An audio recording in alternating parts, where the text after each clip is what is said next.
Welcome to Living Christ, an offering of the Spark of Humanity Network. My name is Martha Holden. I'm a member of the Spark of Humanity Network. Living Christ is a program or an offering that has grown out of our earlier series, Living Spark, and the one that predated that, Living Mosaic. It's all sort of in the same, not in order, but it's all in the same family. Living Christ is we're working on a video. We've got a little booklet. I'm going to read it to you because the animated version is not yet ready. And then I'll hopefully explain to you what we're trying to communicate here, or trying to be contagious, actually. Communicate in terms that one, communicates measles or something. Okay, Christ, maybe not what you expect. Wiping all the, because Christ can be a trigger word. It can be very repulsive to some people. It can be a deep aversion to some people. It can be threatening to some people, and to some people, they have a very clear idea what it means and they cling to it. We're wiping all that aside. The Christ sings life, streams the divine, evolves being, flows toward fulfillment. Maybe more than Jesus, as we understand Jesus. There is Christ in everyone. Those of you who've been around for the Spark of Humanity work know we say there's a spark of humanity in everyone. There is Christ in everyone. This little history, we moved from the spark of humanity, we're willing to move, towards some other phrase, because as we guided meditations, talked, did our thing about the spark of humanity, we realized that some folks don't resonate with the concept of humanity, and some beings don't resonate with the concept of spark. And we sort of floundered around. We've done a meditation on there's a tone of true in every creature, which helps.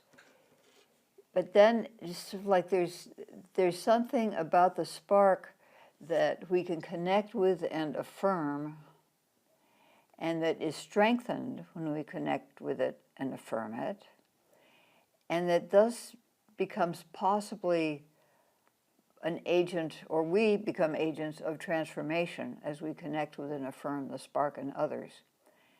And we realized we needed a broader language, and we needed a concept. And I'll tell you how it is we got to Christ, but it's the same sort of like the spark principles, that the strengthened spark acts to erode the defenses, release the distortions, clarify the bafflement from the inside, that the Christ has that same transforming potential. Okay, there is Christ in everyone. We can't get rid of it. We can deny it. We can do our best to mangle it. We can try to distort it. We'll take that energy, which we'll say is the Christ energy, and just for other purposes, like I am going to be the emperor of the world, or of Orcomedia, or whatever. We can just try to distort it. We cannot get rid of it. We're stuck with it. So there's that in you, in each one of us, that is evolving towards being, evolving towards our fullest being, that's flowing us toward our fulfillment, whether we like it or not. Okay. We can choose to live in harmony with it, and deeper. We can choose to join it. It is the nature of the Christ to attract, heal, transform, blossom. When we let the Christ in us, when we let the Christ, or in other people, sometimes very inconvenient to let the Christ in other people be true to its nature. But when we let the Christ be true to its nature, it grows. When the Christ grows, we don't know what will happen. Whatever happens will be true. True. True. Probably lively. Scary. Maybe fun. Scary. Interesting for sure. Scary. Deeply joyous. Life. Worth getting out of bed for. Christ. And the booklet says interested, and the video goes on. But if you're not interested, you can turn this off, and if you are interested, stay tuned. Okay, this is not the, it's not the popular understanding of Christ. It is, if you look within the scriptures, it is deeply within the tradition, but we're not going to argue the theology now unless you come on Zoom at some point and want to argue the theology. I realize I need to tell you how I came to my understanding of Christ. I'm not particularly comfortable talking about my experiences, but I'm here as a representative of the Spark of Humanity Network to encourage and support you in being willing to live Christ. Let that within you burgeon, become, flower, transform, blossom, as we just said. And to back off a little bit for a moment, this is because this listening to me talk and even conversing with me is sort of a heady sort of an experience. One of my wise and wonderful friends said, Martha, this is experiential. It has to be. And we will be offering meditations, guided meditations on Sundays midday, Sundays closest to the new moon and the full moon, to help guide the meditations to begin to help us let go of what gets in the way of our letting the Christ live within us and become aware of it. And the lovely people at Orca will put the email on if you're interested in being notified of these meditation sessions. It's sparkofhumanitydotnet@gmail.com. Okay, so we're doing what we can because we think, well, I think, particularly at this time, in this culture, in this country, in the world, whatever, that the most effective, powerful way we can respond to the world situation and the national situation is to get as deep as we can within to our what's true, to our wisdom, to the authentic, to our integrity, to deeply who we are created to be, and live that forth with all the clarity and gumption we can muster. So that's why I'm here, because that's what I can do, and we, the whole network, want to support and encourage you in the same. This is just one way we're doing it. Okay, so it was February of 1999.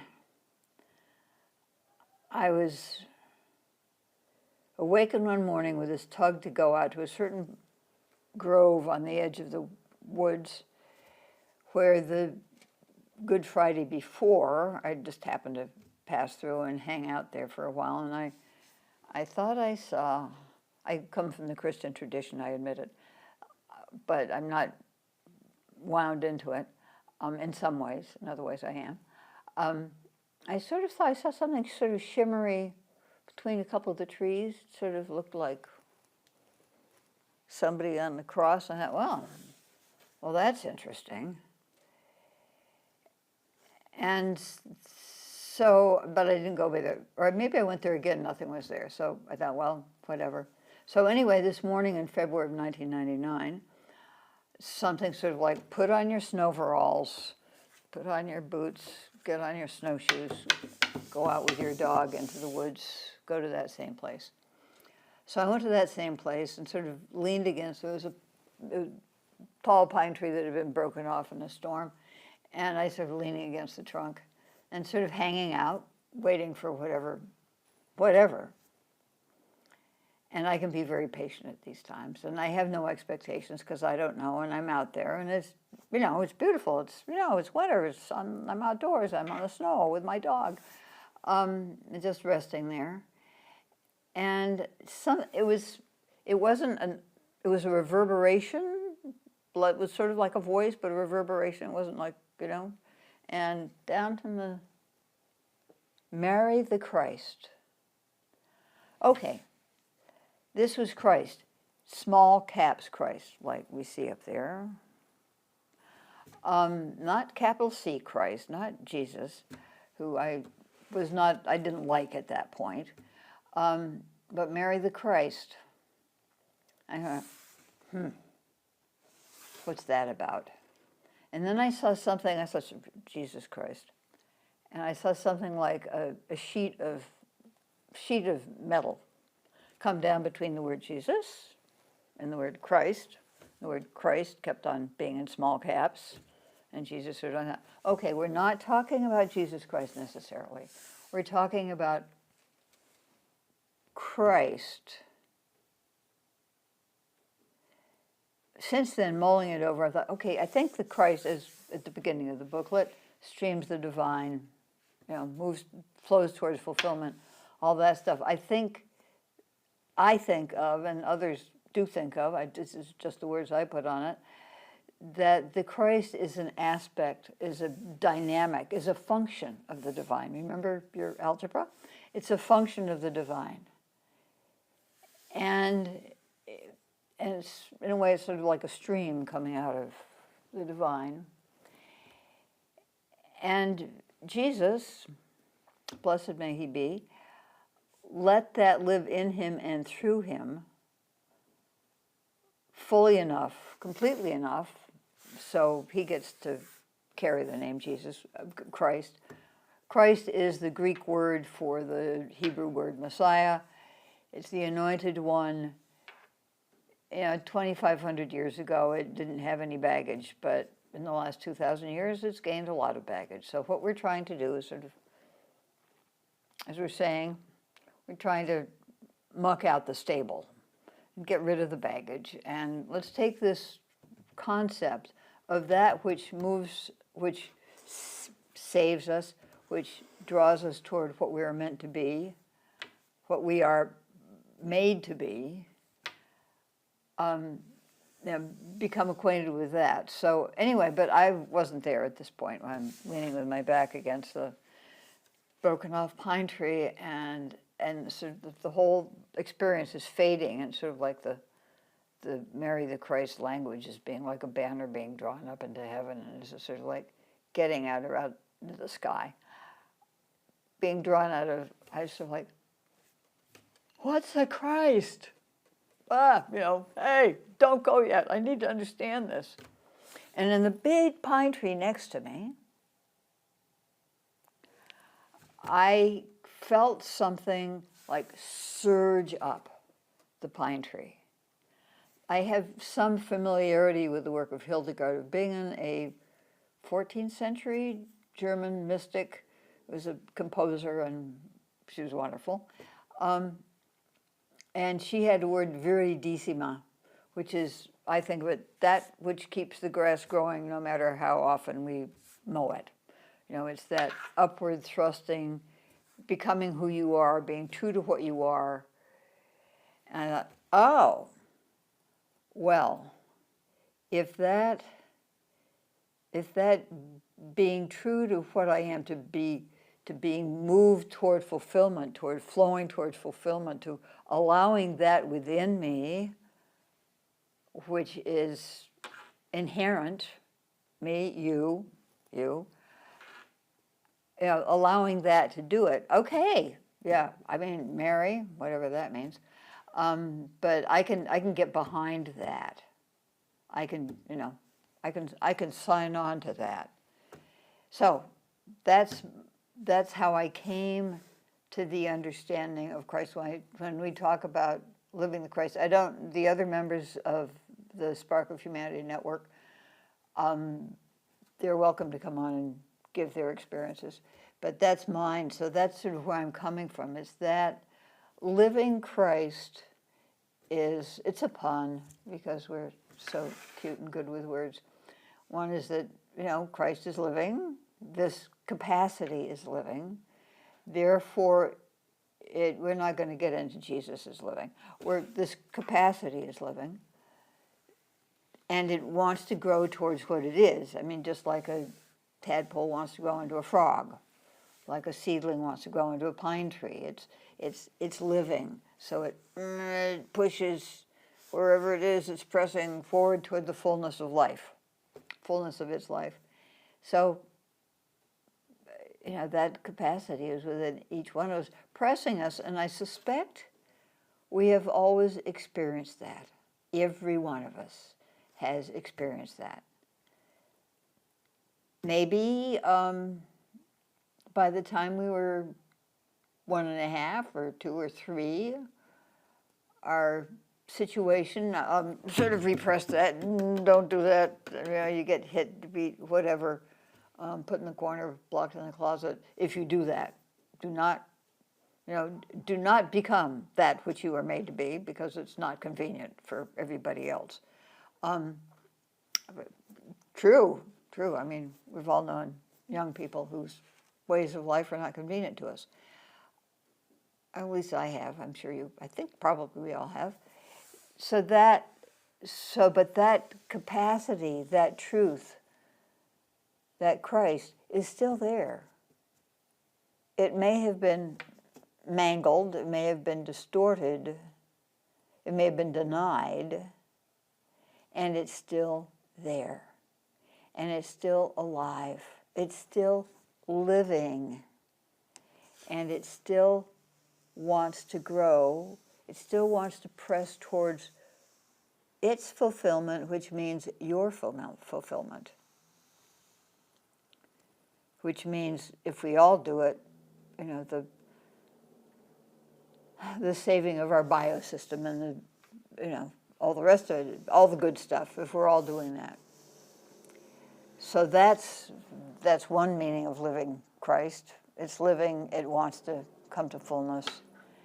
And then there's living Christ, our choosing, making the choice to live in relationship with that within us, which is pressing towards fulfillment, which is streaming sings life, which is singing life. Life with a capital F, with capital L, trying to bring us to life. That at least I find, and some others find, it's like a tone or a river, that we can tune into and follow that along. So it's living that, streaming the divine, getting this evolves being, flowing toward fulfillment. We can each do that, and that's what this program is about. And that's what the meditations on the Sundays that are closest to the new moon and the full moon are about, is supporting us and encouraging us to be living Christ. So I'll be silent for a moment. I don't get the hint that anybody zoomed in. No. But I'll be silent for a moment anyway. See what happens.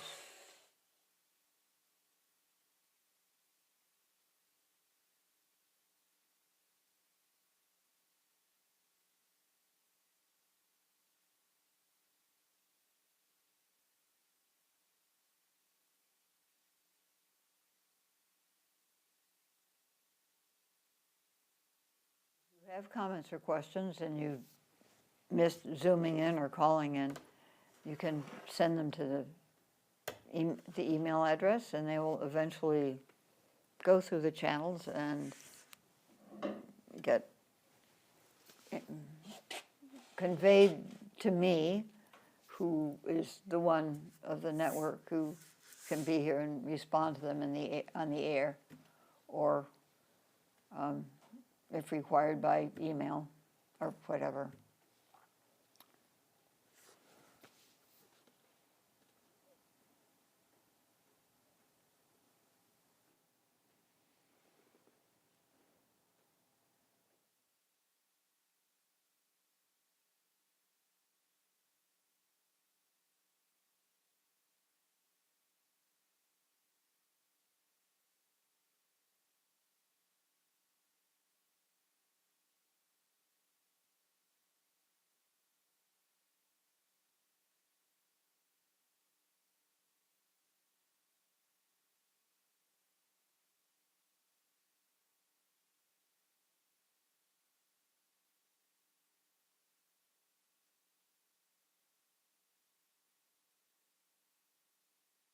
Down into the fecal matter and whatever else has ended up on the floor. And so it's very hard. And it looks like it's the floor. This is the way it is. This is the way it is. So I remember as a kid going in there and saying, okay, well, that's clear. We got the stuff off. Oh no, we need to dig down deeper, because there's this whole layer that, looks like it was grown there. Looks like it's the floor. That is part of the stable. So the mucking out can be, if you have a nice clear cement floor, that's easier. If you're dealing with the dirt floor in a barn, can be a little more challenging. But that there is an underlying truth, an underlying reality, an underlying ground. One of the philosophers of the last century talked ground of being. There's something deep and existing and real and true, and in my experience, alive. And to get down to that place where we are letting go of our preconceptions, letting go of what we've heard, letting go of our prejudices, letting go of what we've been taught, and getting down to being in touch with what's alive, the real, responsive, alive.